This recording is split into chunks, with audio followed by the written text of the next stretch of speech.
Okay, now let's go to the tactics of Israel in this invasion. One, they're using white phosphorus. White phosphorus is a chemical weapon. For those of you who don't know, when it meets oxygen, and here's the funny thing about Earth, it's surrounded by oxygen, it produces a white smoke that then falls down on whoever's underneath it, that burns your skin. But it doesn't just stop at the skin. It keeps going on a lot of occasions until it hits bone. It causes second-degree and third-degree burns for sure. It is outlawed by the Geneva Conventions. But the clever folks in Israel and the United States, because we use it in Iraq, and Israel used it earlier in Lebanon, have come up with an exception. Oh, don't worry, we're not using it as a weapon. If we did, of course, that would be a war crime. Instead, we're using it as a smokescreen or illumination. Oh, you didn't have any other ways to light up the sky, and so you chose to use a poison gas instead. Yeah, I would go for a different way of going about that objective. That was the excuse we mainly used in Iraq. The Israelis are saying, no, it's just a smoke screen so our soldiers can come in. Well, your soldiers wouldn't want to come in because then their skin would be burned off. You see, it's a chemical weapon, outlawed by the Geneva Treaty of 1980. And by the way, this smoke screen is literally a smoke screen. There is no such exception. They forgot to include, hey, don't also use it as a smoke screen. They said, don't use it as a weapon. And they said, aha! Well, if we don't use it, this chemical weapon as a weapon, then we could use it anyway. No, you can't. It's a war crime either way.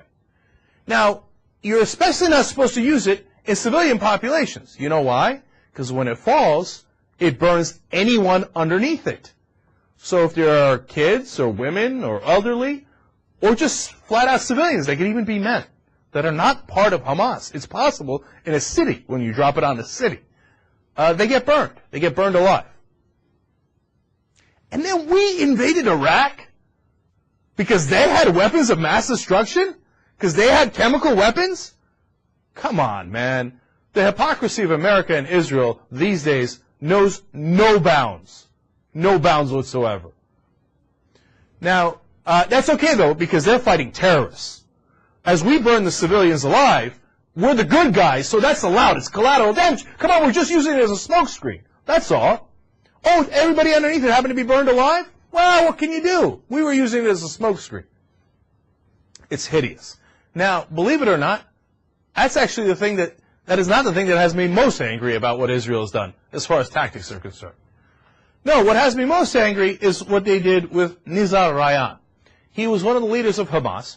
Now, Mr. Ryan was a political leader as well as a military leader, and he often bragged of being on the front lines with the Hamas soldiers, which he was.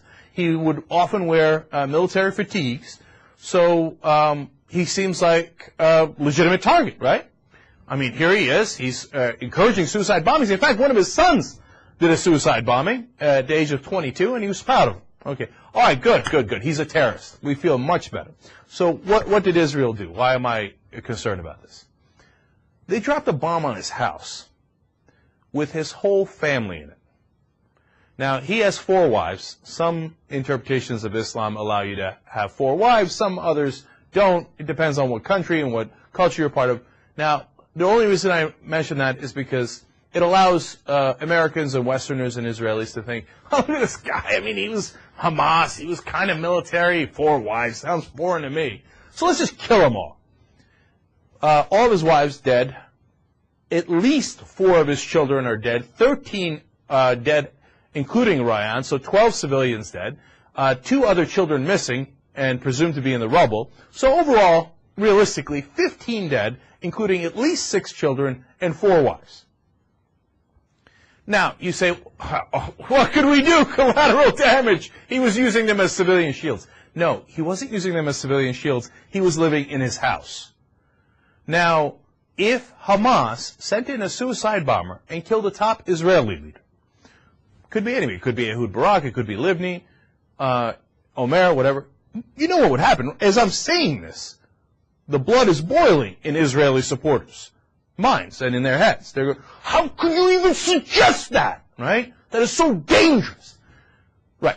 So if Hamas had done the same exact thing, let's take Ehud Barak, because he's the defense minister. He's the one that orders all these bombings and the invasion and the white phosphorus and all of it, right? If they dropped a bomb on, or the suicide bomber walked in, whatever means they have, killed Ehud Barak and his entire family, what do you think Western reaction would be? Western reaction would be, these sons of bitch terrorists, these scum, look at this, they killed one of the Israeli leaders, and they killed his whole family, his women and his wife in his case, his children, whatever other relatives they have. It'd be in the news nonstop. They would show that funeral, they would show the bloodied remains, they would show the building, they would show it over and over and over again, and talk about what evil terrorist Hamas was. Now Israel does the same exact thing to a Hamas leader and his entire family. Well, what can you do? See, Hamas and the Palestinians and the people living in the Gaza Strip, they're not really people. We've dehumanized them. They're terrorists.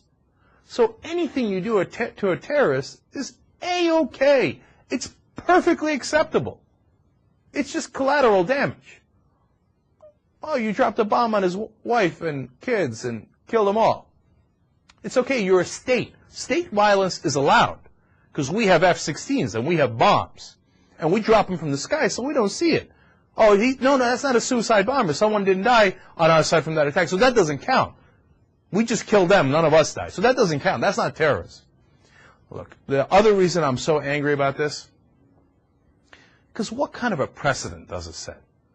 Now, if you're a Palestinian or you're part of Hamas or you're an Arab or you're a Muslim who's upset about this, what incentive do you have not to attack our leaders and their families? You seem to have absolutely no incentive. In fact, you have a tremendous incentive to do likewise.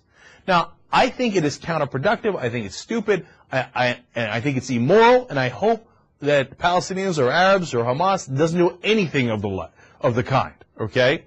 And I hope that they prove that they're better than that.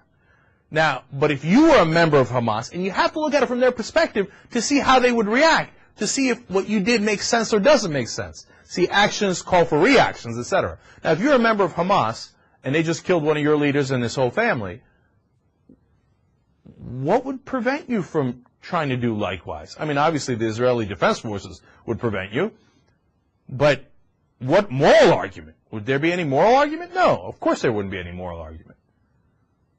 So now all the Israeli leaders, I guess they're comfortable with that possibility, but you have to understand something. As Western countries and as the United States, we support the government of Israel. We supported 128%.